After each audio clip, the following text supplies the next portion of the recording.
Hi guys, I need your help. Please subscribe me and watch my videos, and this story will definitely haunt you.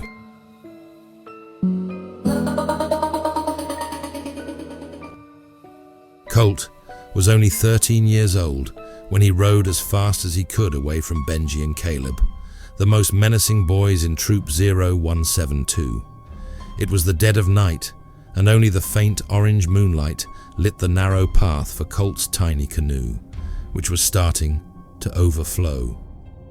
Benji and Caleb, whose kayak was much bigger and rowing skills were far superior, were gaining on him, shouting from less than 50 away.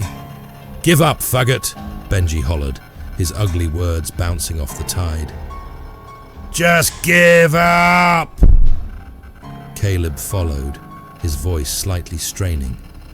When Colt was sure he reached the center of Gardner Lake, he stopped rowing and let go of his oars, raising both hands in the air.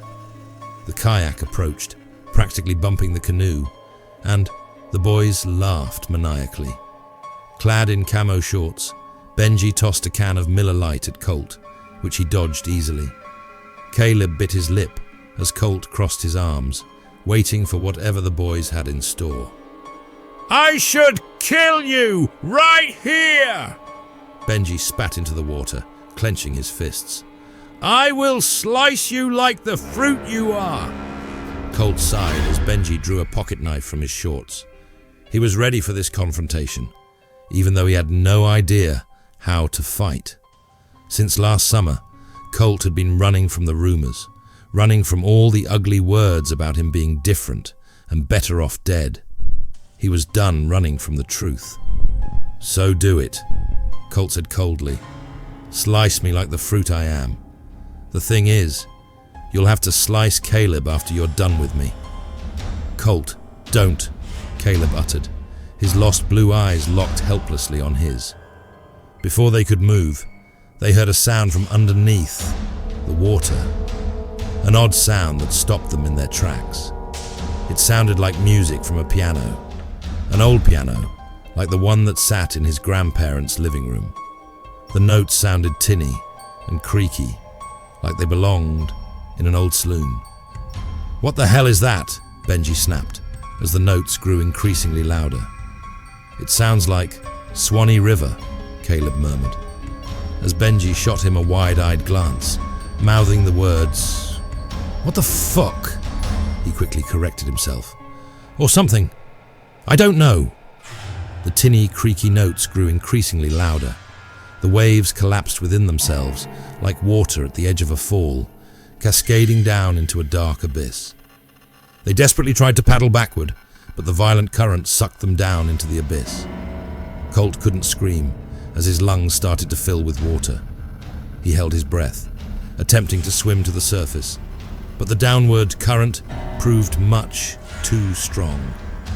Benji and Caleb must have sunk far beneath him, as he could only see the lake's murky water from all directions. Just when Colt thought he couldn't sink any deeper, his body smacked something hollow. For a moment, everything went dark. When Colt opened his eyes, he found his body strewn out on an oak staircase, water rapidly entering his airways. He willed himself to hold his breath for just a little bit longer, as pieces of a brick or cavity wall penetrated the stairs above him. How long could he realistically hold his breath? Last summer, his older sister Nikki timed him for 2 minutes and complimented his lung capacity, or maybe it was 90 seconds. He wasn't sure and wasn't about to find out. Colt mustered the strength to propel his body upward. His entire body ached as he squeezed his arms behind his ears and pointed his feet together, kicking them like a dolphin's fin. Years later, he would be grateful for being the only kid in his friend group to make it to advanced level swim lessons. As Colt began to kick, he saw a shadow looming on the cavity wall, slowly creeping into focus. Out of the corner of his eye, he thought he saw a young boy floating in the entryway. He could only discern the boy's blonde hair and short stature. Turning his head, he realized the image of the boy belonged to a large portrait, decaying on the wall of the house. Something was wrong, though, terribly wrong. As Colt propelled his body toward the surface, the cavity walls still surrounded him. The oak staircase stretched longer than it first appeared, now winding into the depths of the waters. The walls were lined with black and white portraits of men, women, and children. The portraits numbered in the dozens, several dozens even. Their faces were warped and pixelated. Some of their faces were devoid of expression altogether. Colt knew he was inside an old colonial house, but why was it underneath the water? Why did it seem so massive? Before he could comprehend these questions, the never-ending wall of portraits sank rapidly beneath him, along with the winding staircase. He grew dizzy, watching the walls zoom past him, and the stairs twist into a dark oblivion. He couldn't help but notice the faces in those warped and pixelated portraits were now visible but looked like decomposing corpses. Nauseous and losing consciousness, Colt swam as rapidly as he could to the surface. Only mere seconds passed before he popped his head above the water, taking long, gasping breaths. He heard voices, but the voices were muffled as he struggled to breathe normally. Something was wrong again. Benji and Caleb were back in their kayaks and looked completely dry. There was another boat next to theirs, Scoutmaster Jeff's black and white motorized fishing boat. From their boats, the three of them stared at Colt, not in a menacing way, but with looks of genuine concern. Scoutmaster Jeff extended his long, hairy arm and pulled Colt into the boat. There was something about the Scoutmaster's smile that felt off to Colt, especially at this moment when his look of concern changed to a warm glance with a sparkly white smile. Everyone else was charmed by this blonde-haired, blue-eyed man of God, but he saw it for what it was. "My goodness, Colt!" Scoutmaster Jeff exclaimed, throwing a towel around him and helping him onto the vinyl passenger bench. "We were so worried about you." "What?" "Yeah, man," Benji said, still with suspiciously watery eyes. "When you came out here on your own, we were so worried." "Wait, what? You guys chased me out here?" Colt struggled to find his wording as they stared at him. Caleb and Benji climbed from their boat to the Scoutmasters and put an arm around Colt's shoulder, forcing a seat next to him. "What the hell? Don't touch me. That's no way to talk to friends." Scoutmaster Jeff shook his head and sighed. "I know that you've been through a lot, but these boys saved your life." "What were you doing out here?" "They were chasing me," he said even softer. "And you guys were with me. We were all sinking. How was your boat? How are you still, DR?" Whoa, Caleb said, throwing his hands up. "The only reason it looked like we were chasing you is because you took off in the middle of the night." "Yeah, dude," Benji chimed in. "By the time we got here, you dove into the water. It's a good thing they came back and told me," the Scoutmaster said, placing a third unwanted hand on him. "You were out here for a long time. We split up to search for you. What were you looking for?" "What the actual fuck?" Colt mumbled. "You guys were drowning with me, and then you were gone. I was in this old house and..." The threesome stared at him with deep puzzlement.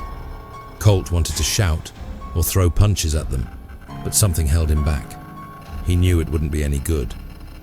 Scoutmaster Jeff laughed heartily. "Okay, I think I know why you came out here.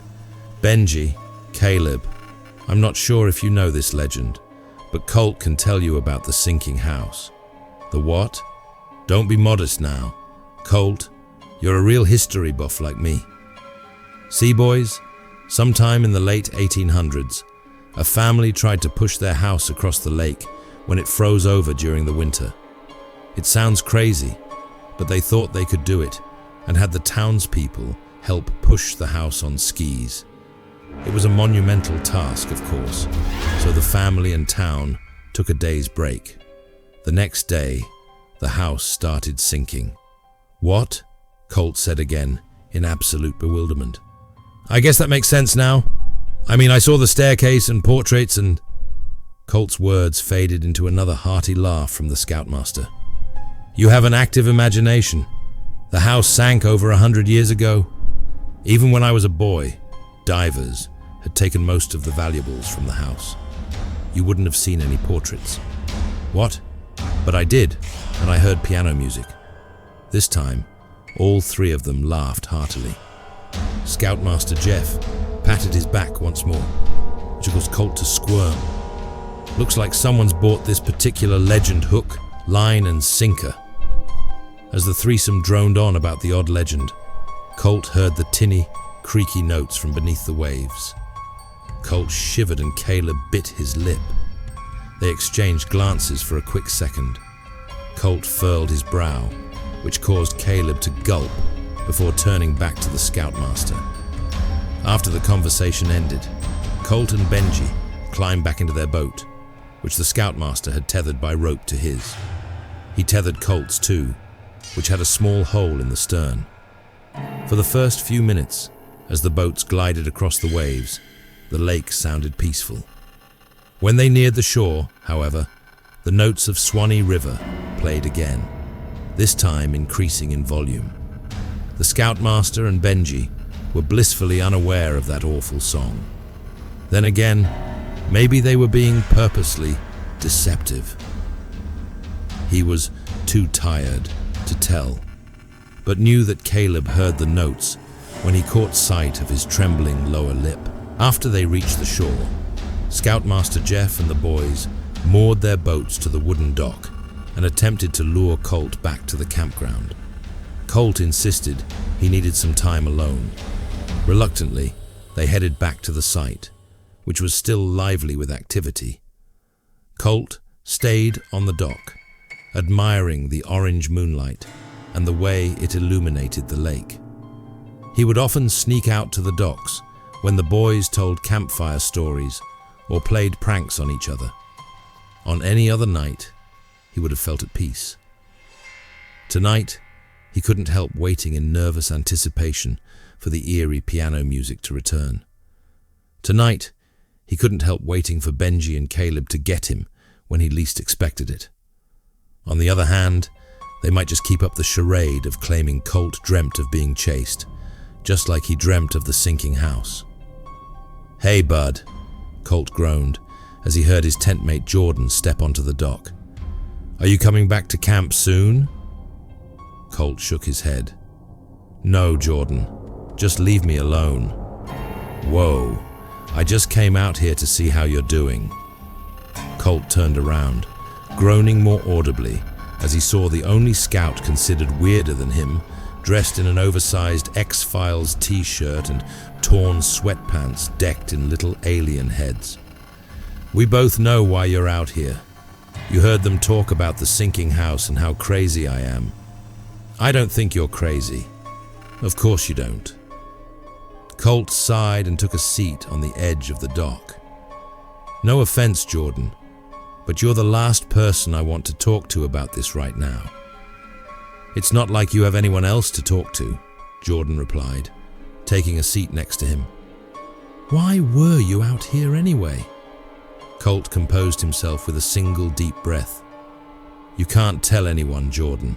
I mean it." He nodded. "Benji saw Caleb and me walking together the other night. Caleb got nervous and told Benji I was stalking him, which is not true. Anyway, they chased me, and I took a kayak to get away from them. That wasn't a good idea, because they're better kayakers than I am."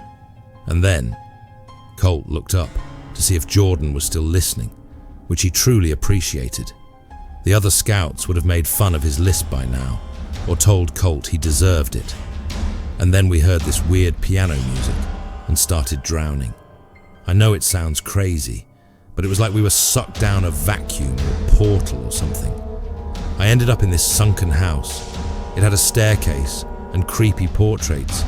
I know it sounds unbelievable, but "You found the sunken house of Gardner Lake," Jordan exclaimed. "You would know the legend." "I do. I can't believe you found it. Holy shit, dude." Colt smiled faintly as Jordan went on about how he researched the house on this website called the Shadowlands and always wanted to find the house. "Well, they don't believe me either. Then they're full of it. Everyone knows about the legend, and if they deny it, they're lying to themselves." "I guess so." "All right," Jordan said, sighing and looking over his shoulder. "I'll tell you something too, if you promise not to tell anyone." "Okay." "Last night, I saw a scout I didn't recognize. He was standing on the docks where we are now. He wore this old-school scout uniform, a khaki green shirt, and pants like my dad had in the 70s. He said his name was, well, I forgot what it was exactly, but he was looking for our scoutmaster. I woke up the scoutmaster to find him. By the time we got there, he said,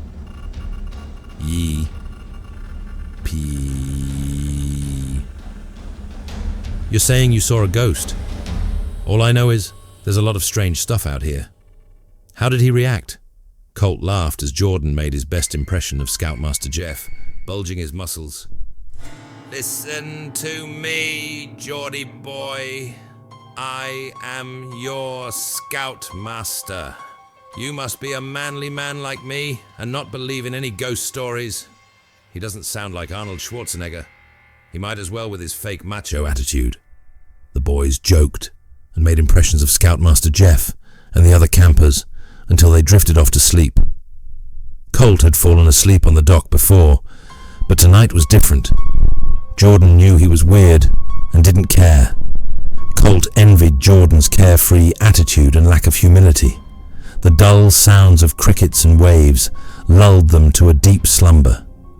A few hours before sunrise, Colt heard the tinny, creaky notes from beneath the waves again.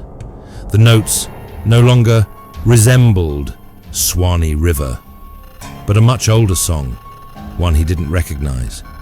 It sounded classical, like Beethoven or Bach. Those were the only names Colt could recall from the short summer he took piano lessons. "Jordan, wake up!" Colt nudged him a few times until he gasped. "Jesus, dude. What is it? Do you hear that?" Jordan stretched his arms and then all of a sudden sprang to his feet. "Holy shit, dude. Where is that piano music coming from? You can hear it." "Of course I can. Hey, Scoutmaster Jeff's boat is gone." With each passing note, the boys paced back and forth on the dock, wondering what to do. Colt checked the time, 3 a.m. Why would the Scoutmaster take his boat out this early? Where were the notes coming from, and why were they so loud and unnerving? He had only a moment to contemplate these questions before his thoughts were interrupted by muffled screams. "Who the hell is that? Who's out?" Colt clasped Jordan's mouth as the muffled screams continued. The screams conjoined with the tinny, creaky notes paralyzed them in fear. Jordan gestured for Colt to jump into the kayak. Unwittingly, Colt followed. As they paddled deeper into the lake, they could no longer make out the screams or notes. Only the faint sound of the tide and a gust of wind remained. Oh my God. Colt could barely believe his eyes as he saw Scoutmaster Jeff's black and white motorized fishing boat several yards away from them. Though the boat was eclipsed by darkness, he could make out the silhouette of Scoutmaster Jeff and another smaller figure. "Is that who I—" Colt nodded slowly. Before they could say anything more, the boat sped off into the distance. Colt and Jordan were stunned. For the rest of their stay at Gardner Lake, the boys barely spoke to each other. But as the months passed, Colt knew something about Scoutmaster Jeff was off, and something awful happened in the middle of Gardner Lake, and it wasn't the piano or house. When he tried to convince Jordan that they should tell someone, he insisted that all the boys were accounted for, and that they had no proof. The boy who needed no proof to believe in aliens, Bigfoot, and even the chupacabra, suddenly decided to be reasonable about this one moment in time. When the months turned into years, Colt stopped going to scouts while Jordan stayed. He wanted nothing more to do with Troop 0172. He didn't want to be friends with someone who only acted eccentric and outspoken when it suited his interests. Several years after Colt graduated from college, he could hardly believe that Sasha, one of his best friends, started dating Jordan. Sasha was an intelligent girl working on her master's degree in biology. Jordan unsurprisingly dropped out of the Connecticut School of Broadcasting to become a professional YouTuber. Needless to say, his endeavors weren't successful. Colt and Jade, his other best friend, lived in a small house on the outskirts of Winsted. To his chagrin, Sasha and Jordan often stopped by the house together. Colt tried to make himself scarce when he was around. On one dreary December afternoon, he found this impossible to do. "Colt, come here," Jade called from the living room. He was napping late into the afternoon and awoke disoriented as she called a second time. "Colt, get up, we're going to be late." Jade, Sasha, and Jordan playfully snickered as he wandered into the room. He stared blankly at them for a few moments. Sasha and Jade in their long-sleeve satin dresses, and Jordan dressed head to toe in a taupe suit with a wool jacket. Jade and Sasha fidgeted with their purses, while Jordan adjusted his cufflinks. "You seriously forgot?" Sasha giggled. Jordan played with her hair until she smacked his hand away. "Hun, we're going to Samantha's wedding today." "You were sleeping all day," Jade said. "You were talking really loudly in your sleep and said you never knew why." "I don't remember that. And isn't she more of your friend, Sash?" "Yes, but..." "And Jade, weren't you going with Miguel?" She shook her head. "He cancelled at the last minute. He wasn't feeling well. So now you're my +1. "You're kidding." "I don't blame him. He's been through a lot these past few months. So have you. Sorry I didn't mean to." She sighed. "Don't worry about it. And I have, but I'm ready to get my mind off things. It will be fun." "I hope."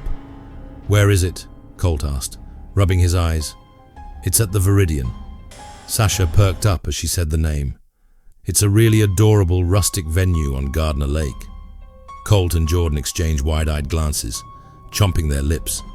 The girls didn't seem to notice as they gushed about the charm of the venue. Jordan missed several hints from Sasha as he checked something on his phone. "Wait." Jordan spoke hushedly, his eyes still locked on his screen. "Is this the same Samantha who was just engaged to a different guy last year?"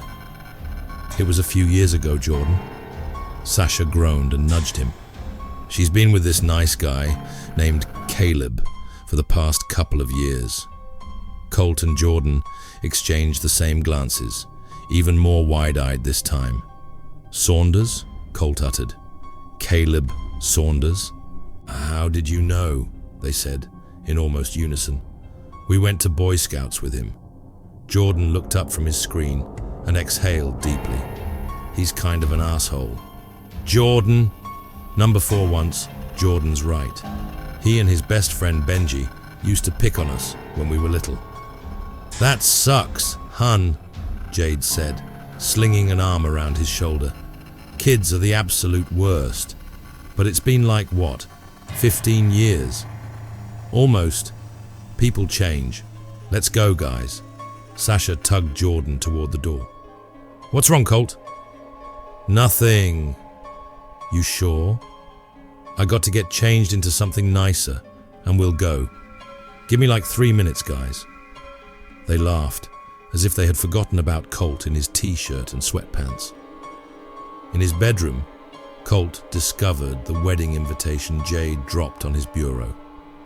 Caleb looked the same, only somehow blonder and more unhappy than he remembered him, as he stoically held a gleaming Samantha in front of a rose garden.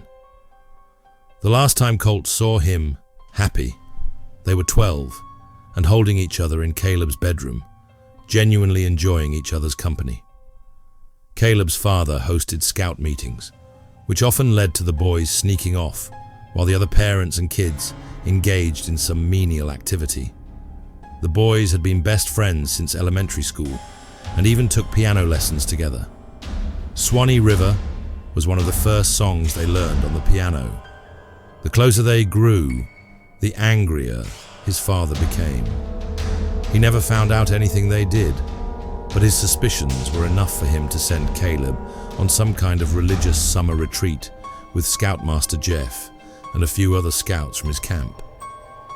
By the time Colt inquired about the trip, Caleb had already left. When Caleb returned, he barely acknowledged Colt's existence, other than to mock him and Jordan with Benji. Colt traced his fingers over Caleb's stoic face before heading out into the bitter winter evening. "It's a little less than an hour and a half from here," Jordan said as he started his clunky Chevrolet.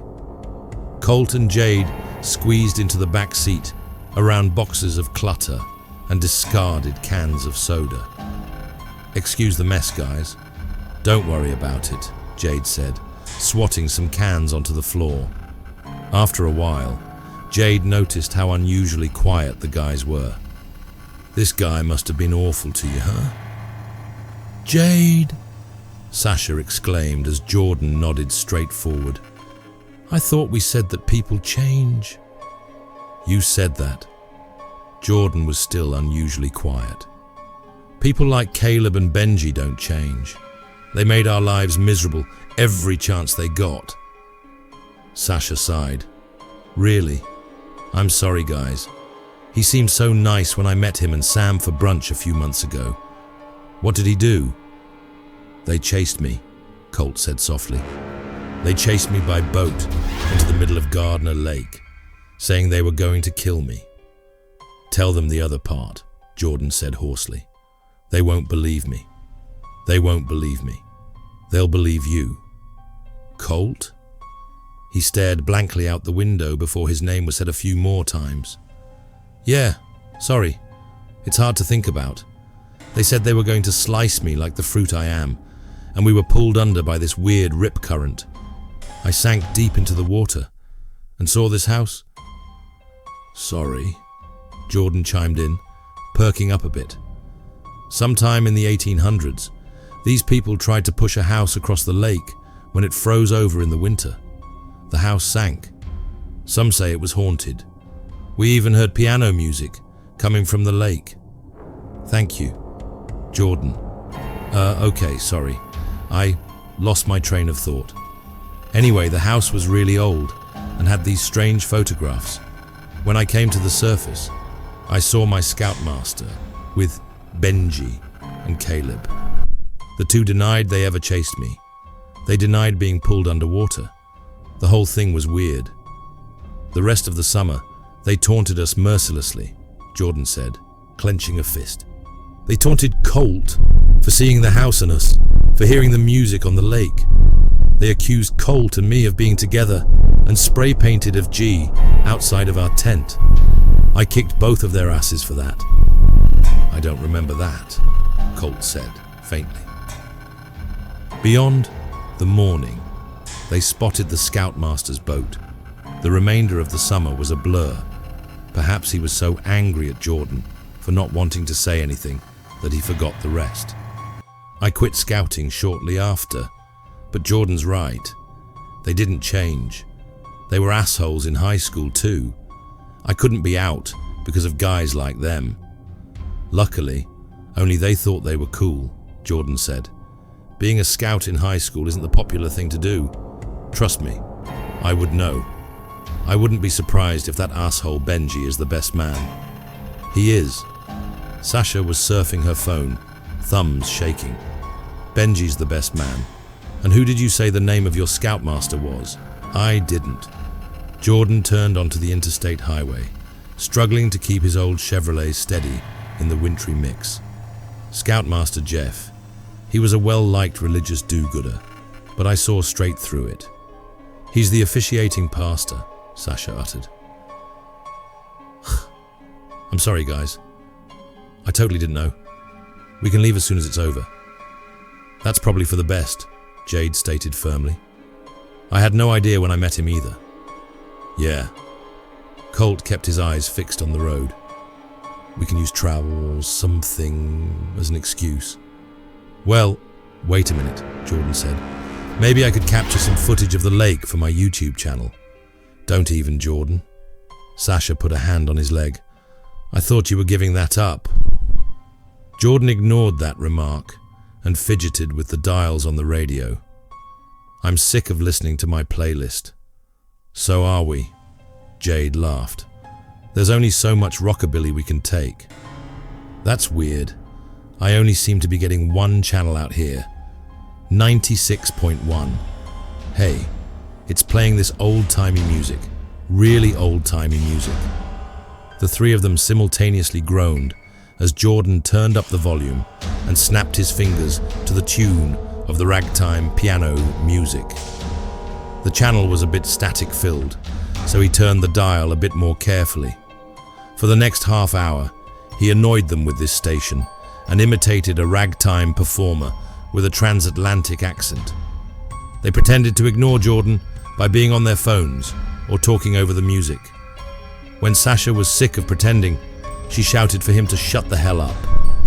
This bit went on until tinny, creaky notes from an old piano blasted through the car's speakers. What is this crap? Can we change this? Jade nudged the back of Jordan's seat. I think I recognize this from an old movie, Sasha remarked. It's still awful, though. That's Swanee River, Colt murmured. Those awful notes were unmistakable. It wasn't the upbeat version he learned in piano lessons, but the slow, droning one he heard on Gardner Lake all those years ago. Typically, when he heard an audio version of the song, an old-fashioned crooner accompanied those notes with additional instrumentals. This version sounded like it was produced in a saloon or from the grand piano in his late grandparents' dining room. The four of them stayed silent as the song's volume and droning melody increased. That's the same song we heard on the lake that day. Jordan quickly switched the radio back to Bluetooth mode and sighed with relief as a song from his rockabilly playlist came on. We're not far out, guys. Let's just talk. Serves you right, Sasha said, slapping his knee. Jordan and Colt's stoic expressions caused Sasha to instantly regret her actions. I don't know what's going on with you guys, but I don't know how to help. What happened to you was messed up, and I'm sorry. All I can say is, if we stick together tonight, maybe it won't be as bad. The three of them agreed to this pact. The closer, Jordan, drove to the rustic lakeside venue. The louder the song's notes rattled through Colt's mind. Even after they parked in the snow-sprinkled lot and stepped out into the frigid night, he could only hear the notes playing on repeat. He wasn't sure if the notes were in his head or from the distant lake. Burrowing his hands in his jacket, Jordan seemed unbothered and unable to hear the notes. He and Sasha linked arms and scurried past some guests to the main entrance. Jade grabbed Colt's arm, which somehow caused the music to cease entirely. You'll be okay, and if it sucks, you have plenty of relatives who can die. Colt chuckled. We're not in college anymore.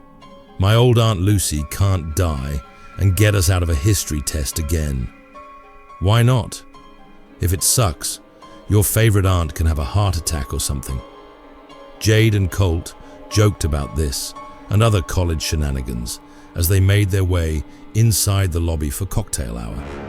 They marveled at the massive tinseled Christmas tree that scraped the wooden beams.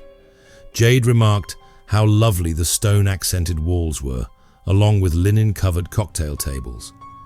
When Jordan and Sasha sauntered over The girls split off to socialize with Samantha's friends, leaving the guys to scan the room for any familiar faces. "Cranberry and goat cheese baguettes?" a tuxedoed waiter asked at their side. Colt shook his head while Jordan grabbed a fistful from the tray. "Thwat's Bugie?" "Swallow." "Sorry, that's Benji by the tree. He's talking to..." "Oh man, that's Scoutmaster Jeff."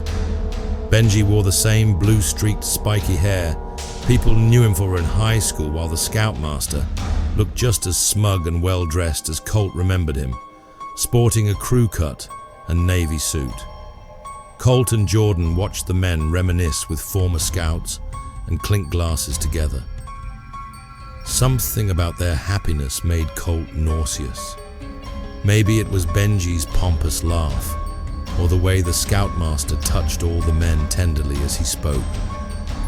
It's like they don't remember, or don't want to. "Jordan, don't you remember the morning we went on the kayak? You know, the same morning we heard screams from his boat?" Jordan nodded. "Why didn't you say anything?" "I don't know. Maybe I was too scared. Who knows how many? Sorry." Colt willed himself to stop, exhaling deeply. The bulbs from the Christmas tree started to flicker. They flickered bulb by bulb, first in columns, then circling the tree the way a snake circles and encloses its prey. Colt grabbed Jordan's arm as the bulbs started to burst. No other soul seemed to notice as glass burst onto the floor. Benji and the Scoutmaster laughed heartily with the others, unbothered by the glass raining upon their heads. They couldn't scream. They couldn't move. Colt rapidly blinked, hoping his eyes deceived him. But when he locked eyes with the group again, the men looked like teenage boys, wearing their tan shirts and long green shorts. The Scoutmaster remained his current age, caressing each boy's back. "Jordan, are you seeing this? Jordan! What the hell's going on?" "I have no idea." Before they could say anything more, the glass from the chandelier burst into thousands of pieces. Jordan and Colt were unable to avoid the shards that pierced their shoulders.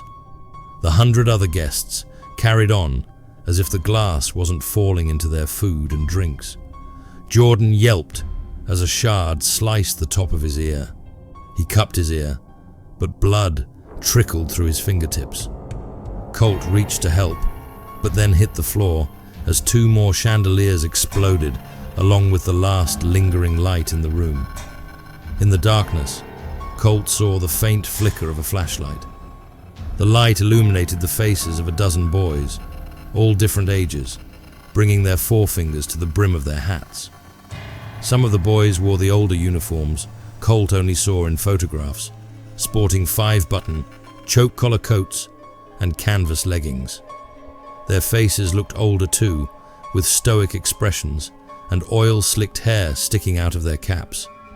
In unison, the boys recited the code.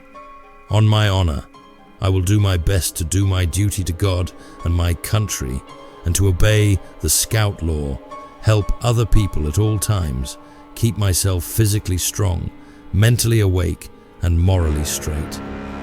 Despite standing right in front of him, the boys' voices were hollow and grainy. They sounded as if they were pre-recorded on a wax cylinder, gramophone, or an even older device. The boys repeated the oath once more, their words bellowing in the darkness. The words, "help other people at all times," caused Colt to tremble as the light shined on the Scoutmaster's equally stoic expression. "Guys, are you okay? Hello?"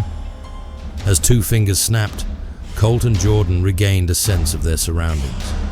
The lobby returned to its former glory, with all the lights, tree bulbs, glass, and even Jordan's ear intact. They brushed themselves off, anxiously checking their surroundings. It took several seconds for them to gather their composure and move into the reception room with the other guests. "What the hell was that?" Jade asked. "I don't know." By the time they began to comprehend the preceding events, The guests were seated in the reception wall, which was filled to the brim with beautifully hand-carved wooden chairs. Sasha and Jade gawked at the elegant white runner and the rose-covered altar, while Colt and Jordan scanned the crowd for anyone who looked the slightest bit unusual or out of place. When they were sure that their minds were cohesive, the reception commenced. For some reason, Colt felt an overwhelming sense of drowsiness when Scoutmaster Jeff took his place by the altar. He could barely keep his eyes open when Caleb walked down the aisle. Unlike his invitation picture, he seemed full of life with his raised cheeks and a wide smile. He met Colt's gaze for only a moment before his eyes darted elsewhere. As the groomsmen and bridesmaids took their positions, Colt's head nodded up and down, his muscle tone decreasing, thoughts draining to inconsequential images of a teenage Jordan and Colt playing cards in the tent, Jordan entering another tent, Caleb standing alone on the docks, and Benji drinking a can of beer. As Caleb and Samantha were pronounced husband and wife, these images drained to darkness. Colt knew he wasn't sleeping, however, as his body led him to the dining area of the hall, where the four of them were seated at a table of 8. "That was beautiful," Sasha said, a bit teary-eyed. "I meant the ceremony, of course." "It was quite a good ceremony." Jordan yawned. "I'm not into all that religious stuff, but their vows were beautiful." "I agree. I often thought about what my wedding would be like. What did you think, Colt?" Jade waved a hand in front of Colt's face. "Earth to Colt? Yeah, no. It was good. I'm just tired." A boy with a khaki green shirt and pants came into his line of sight, gaping at Scoutmaster Jeff from a nearby punch bowl. "Hey, do you guys see that weird kid by the punch bowl?" "Colt, that's not nice," Jade said. "But yes, it's kind of weird to see a kid wearing a Boy Scout uniform." The boy took slow, almost robotic movements towards Scoutmaster Jeff's chair. "Number he is weird," Sasha said. "Who dresses their kid like that for a wedding?" "Oh God. Jordan, what's wrong now? You two have been acting weird and quiet all night." "I saw that same kid when I was little." Jordan's voice cracked when he spoke. "We were camping on Gardner Lake. He was standing on the docks, just staring out into the darkness. He wanted me to bring him the Scoutmaster. By the time I brought the Scoutmaster there, he was gone." "That's creepy," Sasha said, flicking the band of her watch. "But it can't be the same kid, Jordan. That was many years ago." "No, Sash. He's wearing the same uniform he did that day. You see that hat he's wearing? It's called a beret, or garrison cap. My dad wore the same thing when he was a scout in the 70s. The four of them watched as the boy tapped the Scoutmaster on his shoulder. Scoutmaster Jeff turned around, his jaw dropping as he saw the little boy. The other adults at the table smiled widely at the little boy's presence, many wondering out loud if he was a family member or related to someone in the wedding party. "Can I help you?" Scoutmaster Jeff asked, forcing a joyful tone. "You're dressed up tonight. If you tell the truth, you will save us all," the boy said, his face and tone completely deadpan. What was that, buddy?" "If you tell the truth, you will save us all," the boy screamed, drawing the table to complete silence. At the end of the table, someone shattered a wine glass. "I'm sorry. Is your mommy or daddy nearby?" "Your parents are my parents," the boy said firmly. "If you tell the truth, you will save us all." All eyes were on the Scoutmaster and the boy. All voices ceased, save for the distant wedding band. The Scoutmaster stood up from the table and knelt at the boy's level. "I'm sorry, everyone. I recognize you now, William. You've gotten so big. I'm sorry, everyone. That's my cousin Henry's kid. His family's going through a tough time." The Scoutmaster grabbed the boy by the hand and squeezed. Your daddy went outside to get some fresh air. Let's go find him." "Your parents are my parents," the boy screamed as the scoutmaster whisked him away through the grand double doors that led to the courtyard by the lake. "Our parents are dead. If you tell the truth, you will save us all." As the door slammed behind them, almost everyone in the venue returned to normal activity and chatter. Sasha, Jordan, Colt, and Jade glanced at each other and then back at the door several times before Colt rose to his feet and crept out the same doors into the bitter night. A few moments later, Jordan and the others followed. The stone courtyard, a popular feature in the summer and fall, remained completely dark, its moss walls blanketed by snow and ice. Beyond the walls of the courtyard, Colt spotted the scoutmaster and the boy standing on the venue's wooden dock, covered in poinsettia petals from a photo shoot hours earlier. A black and white motorized fishing boat was moored to the docks. "They're on the dock over there." "And that's the scoutmaster's boat," Colt said, hands stiff in his jacket pockets. The others gathered around him, each placing a hand on his waist. "They're just yelling at each other, but I can't hear what they're saying." "What are you planning to do, Colt?" Jordan's voice trembled at the word "do." "Whatever you're doing, please be careful," Jade followed. Sasha nodded. "What's the plan, Colt?" "What do you mean?" Colt said. "You guys aren't going to try and stop me?" They shook their heads. "We've been through too much together these past few months," Sasha whispered. "I'm going to stop him," Colt stated firmly. "He's hurt too many people." A cold breeze blew in from the lake. From inside the venue, they could hear the band playing the recessional song and loud cheers as the wedding party entered the room.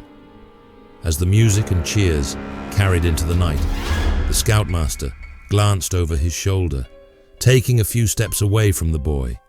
Then he ran a full sprint back into the venue, not even noticing them. "You, want to go back in, Colt?" Jade asked, as the scoutmaster's voice boomed over the mic, triggering more cheers. He shook his head. "You want to talk to the kid, don't you?" Jordan sighed as Colt uttered, "Yeah," under his misty breath. "Do you want us to come with you?" "Only if you're comfortable." "None of us are comfortable," Sasha replied with an awkward chuckle. "But let's go find out what the weird kid wants." As the four of them trudged through the snow, the young boy echoed part of the Boy Scout chant into the wind with strength and repetition. "Help other people at all times. Help other people at all times. Help other people at all times." As they stepped onto the dock, Colt gently placed a hand on the boy's shoulders. The boy felt cold to the touch, colder than the harsh December wind. He expected his hand to go through the boy, but it remained firm as the boy glanced up at him. "I failed," the boy said in a low, solemn tone. "I failed my oath." "What? Oath?" "To help other people at all times. I grew up to hurt other people. I grew up to be a monster, and that monster doesn't want to save any of us." Colt heard the boy sob, deep, uncontrollable sobs. "Are you, Jeffrey?" The boy nodded, tears piercing the dock like fallen icicles. "But how? How is that possible? Scoutmaster Jeff is—" As the boy wept, Jordan spoke hoarsely. "Alive. You're a living ghost, an Akirio. Aren't you, Jeffrey?" The boy nodded again. As he continued to sob, each tear froze and dissipated on the wooden dock. "A what?" the ladies muttered collectively. "An Akirio is a living ghost. The Japanese believe that an Akirio is a disembodied spirit that leaves the body of a living person to haunt people or places, sometimes nearby, sometimes across close distances." Advertisements. The three of them stood jaw agape as the boy stopped, weeping. "Why are you here?" either Jade or Sasha asked. Colt couldn't tell. He was feeling drowsy again. "I've always been here," the boy said coldly. "What do you plan to do tonight?" "I need them to see me. I need them to see the others." "Do we have Ikirios?" Jordan asked, his voice now a faint whisper. The boy's frosty blue eyes affirmed his question. "Where are they?" "In the sinking house." With those words, the boy began to shriek, his jaw stretching to inhuman proportions, his eyes retreating into their sockets.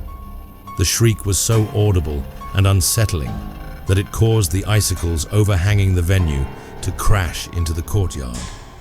The shriek carried into the depths of the night, shattering the light from the stars and the ominous blue moon. In darkness once more, Colt not only felt drowsy, but as if he was falling, much like the way he fell into the abyss of Gardner Lake as a timid 13-year-old.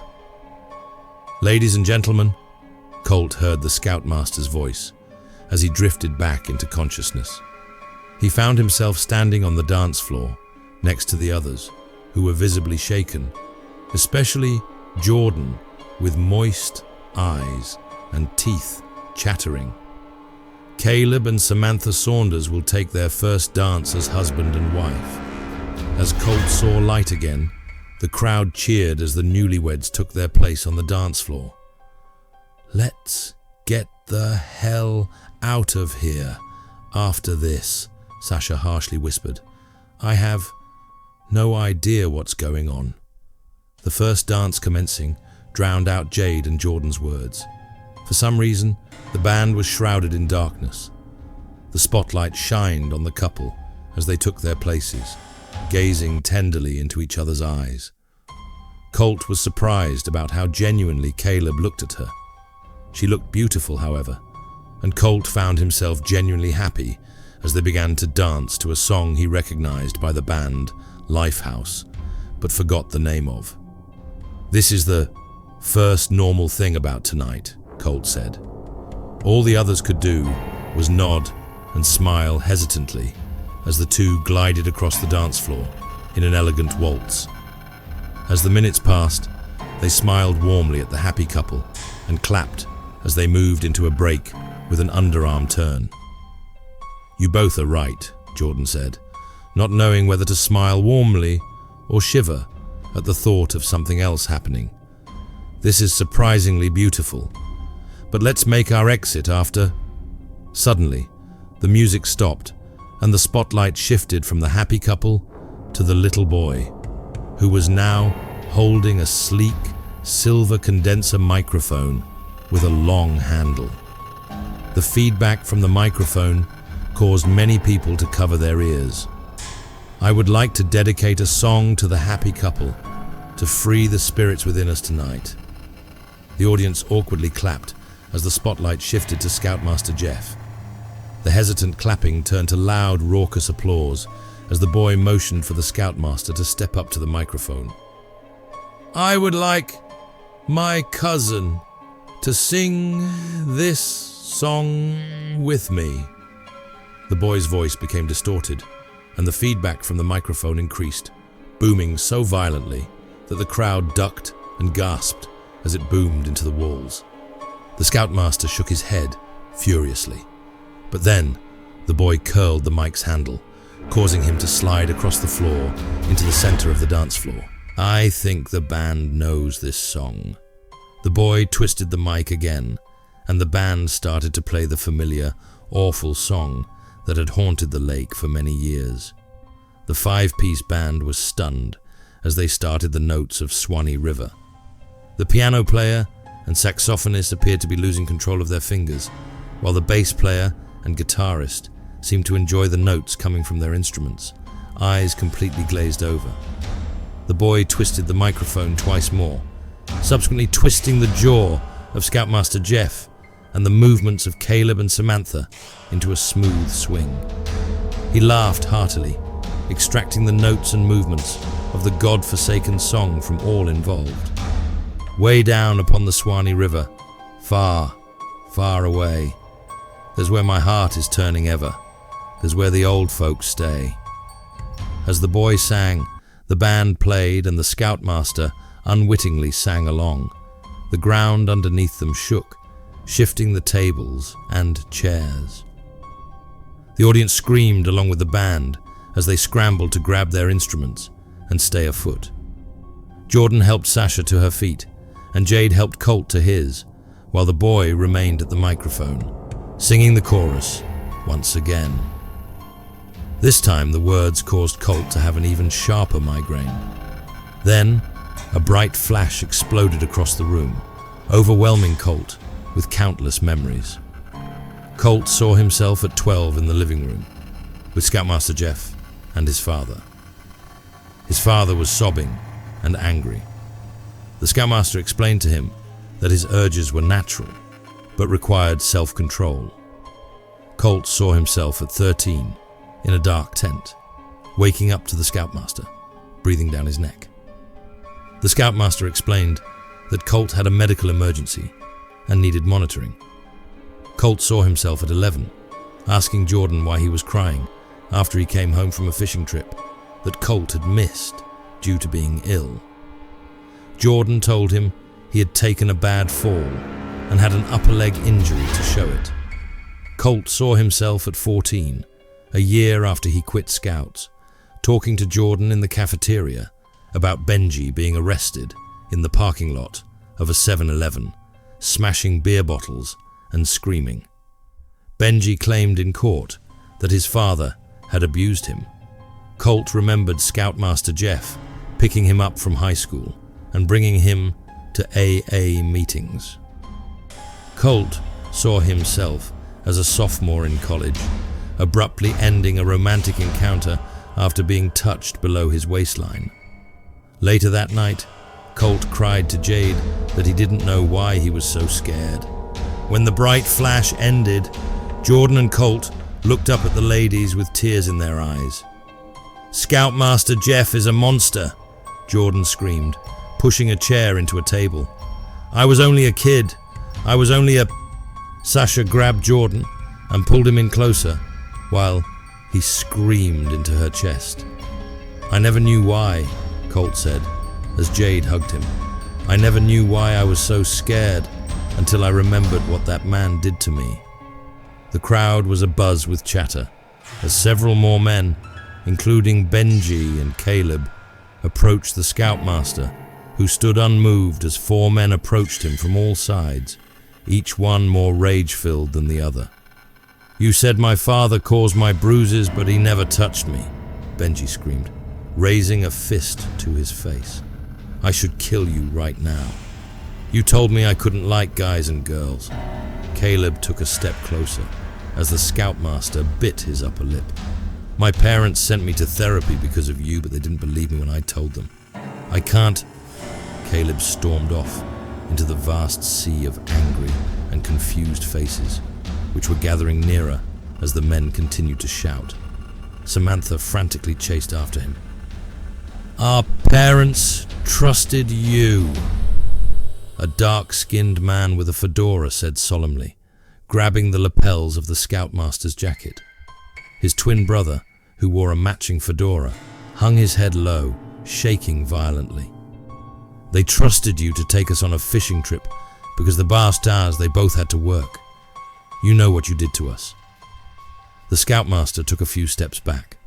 The crowd of over 100 people, including the band, stepped closer to the Scoutmaster, shouting and swearing.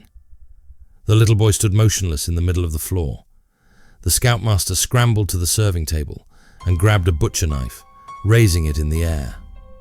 "What are you going to do with that?" Benji shouted. "Are you going to stab us all? I dare you to try. How about you start with me first?" With the knife trembling in his hand, the Scoutmaster took a step toward the boy, stabbing the butcher knife into his neck. The boy dropped to his knees, grasping his neck, but no blood fell through the gash. The boy tried to scream, but no sound emerged. As his eyes rolled back into their sockets, his image untethered like a ball of yarn, each string a vibrant color of his original image. Colt ran toward the boy attempting to grab a hold of the strings, but as each stand fell into the palm of his hands, they disappeared into thin air. Colt fell into blackness again. "You seriously forgot." Sasha giggled. Jordan played with her hair until she smacked his hand away. "Hun, we're going to Samantha's wedding today." "You were sleeping all day," Jade said. "You were talking really loudly in your sleep and said you never knew why." "Oh no," Colt said. "Oh no. It couldn't have been some dream you were having," Jordan said. "You were saying Scoutmaster Jeff was a monster and his Akirio was there, and I haven't heard that word in a long time. Was that the one we had when we were kids?" "Yes, he's the officiating pastor today." "He's right," Sasha said, looking up from her phone. "Were you close with this guy?" "We all were," Colt shouted. "It couldn't have been a dream. It couldn't have." "Maybe you were," Jordan said, "but I barely remember the guy." "That's impossible. How could you forget what he did to us? How could you forget what he did to Benji and Caleb?" "Benji and Caleb? Those guys who used to bully us? Did he punish them? If so, they deserved it. Phew, they were real jerks." Jade put an arm around his shoulder and directed him to his room. "We've been through a lot these past few months, more than anyone should have to go through. I don't know who this guy is, but if you want to stay home, you can—" "No!" Colt shouted. "No! It must have been an awful dream. I was at the wedding, and so much strange stuff happened. Supernatural even. We all need therapy of some sort," she said. "I'm starting again when my insurance clears, and even Sasha and Jordan were talking about it too. If you're having dreams like this, maybe you should—" "Yeah, what he did to us wasn't a dream though. Will you talk to him about this?" Jade agreed, but for the entirety of the car ride, Colt stayed silent, just as he had done all those years. He was beginning to forget too. He was beginning to forget what exactly it was Scoutmaster Jeff had done. Even his face was starting to become blurry. The anger and sadness deep inside Colt remained. When Colt's friends asked him if he was okay, he couldn't even nod. He just stared straight ahead at the windshield wipers as they crushed the slush and icicles. When they arrived at the venue, there was an inordinate amount of people standing out in the cold. They scattered around the venue and by the shores of the lake. Some of the guests carried flashlights. Another one pulled a barking dog on a leash. As Jordan pulled into the parking lot, Samantha rushed up to the car in her off-white wedding dress, a mixture of makeup and tears rolling down her cheeks. Sasha and Jade threw their arms around her. "What's wrong, sweetie? Why is everyone out here?" "It's awful. We can't find Caleb. All morning he was talking about some terrible dream he had, and none of it made sense. He talked about having to find a house. I don't know. I thought he was over it when he got to the venue, but when it was time for the photo shoot, no one could find him." "That's terrible," Jade exclaimed. "Colt, where are you going?" "Colt!" As his friends shouted, Colt started sprinting toward the rear of the venue. The snow was thick, knee-deep to his ankles, and he wasn't particularly good at running. After almost tripping over a jagged rock and narrowly smashing into a stone bench, he reached the courtyard. Colt bent over to catch his breath. By the docks, he saw Scoutmaster Jeff in his black and white motorized fishing boat. As Colt neared the docks, the Scoutmaster waved to him. "By golly," the Scoutmaster said, "if it isn't Colt Chambers from Troop 0172, it's been ages. I don't know if you've heard, but our groom has disappeared. I could use a good scout and a fine man like you to help." "Sure," Colt said, stepping into the boat. "Did he have his boat on him?" "It's the darndest thing." Colt cringed as the scoutmaster threw an arm around him. "I know he has a kayak, but no one knows. You've become nice and strong. You're so grown up now. He might be in the middle of the lake." "Why do you say that?" "Just a feeling." As the boat sped toward the center of Gardner Lake, Colt shivered. He felt his hands go numb, sweat dripping down the back of his suit to his waist. Despite all that, he remained completely still. Gray and black clouds hid the ominous blue moon. The lake was silent. Not even a cool winter breeze passed their way. Colt instructed the scoutmaster to shut off the boat in case they could hear any yelling. As the scoutmaster turned the key, Colt wrung both his hands around his neck and squeezed as hard as he could. To Colt's surprise, he didn't move. His neck was too meaty, so Colt put him in a chokehold, squeezing him even tighter. "I know what you did to Caleb that day on the boat, 15 years ago. Don't you dare look at me that way. Not now, not anymore. That's why you brought him out here. He remembers everything, and so do I. I remember everything you did to us, every awful, disgusting thing. The thing you didn't count on was all the disembodied spirits you created from what you did. You can't keep them in the house forever, and you can't kill them all. Even if you killed him, even if you kill me, they'll still be there." The scoutmaster thrust Colt's arms away, freeing himself from the chokehold. As Colt stood up, Scoutmaster Jeff punched his nose, which caused him to stumble backward, falling overboard into the water. Despite being a good swimmer, Colt fainted at the sight of blood and sank rapidly, deep into a dark abyss. He awoke to find his body smashing through a pine door. His body kept sinking until he hit an oak staircase. Just as he was about to double over in agony, he felt something pull him. He glanced up to see Caleb, completely unharmed, and smiled gleefully. Surrounding Caleb were several other beings he couldn't quite discern, except for the green outline of their Boy Scout uniforms, each patched with the words, Troop 0172. Their faces were warped and pixelated. Their hairstyles looked strikingly familiar, however, to the type Colt and his friends wore as teenagers. He even recognized one with the man bun Jordan had as a teenager, and the blue-streaked spiky hair Benji wore.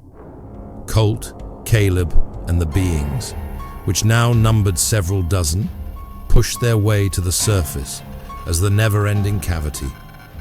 Walls of the old colonial house fell beneath them. The portraits on those walls were empty. The last part of the house that fell past him was a living room with a mahogany grand piano. At the bench of the piano sat the little boy with a khaki green shirt and pants, smiling sheepishly as the house collapsed once and for all into the depths of the lake. Colt and Caleb were the first ones to emerge from the water.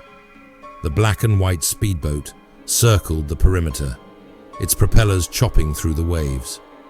As soon as the scoutmaster noticed where they were, he put his boat into reverse and accelerated toward them, its aluminum propellers cutting toward them like a buzzsaw on firewood. The rapid movement of the propellers and screeching sound left them frozen with no time to react. When the blades were inches away from their heads, Colt saw a dozen warped and pixelated faces emerge from the water from one side of the boat, and then a dozen more from the other. The sight of the faces startled the scoutmaster as he stumbled backward off the pedal. 4 of the beings crawled into the boat and grabbed a hold of the scoutmaster's legs and arms, tossing him like a rag doll into the water. The scoutmaster screamed as the beings piled on him and pulled him underneath the now crashing waves. Colt and Caleb climbed into the fishing boat and spent the next several minutes catching their breath as the submerged screams faded away. The lake grew silent once more. As Caleb turned the keys in the ignition, he heard the tinny, creaky notes of Swanee River echo into the night.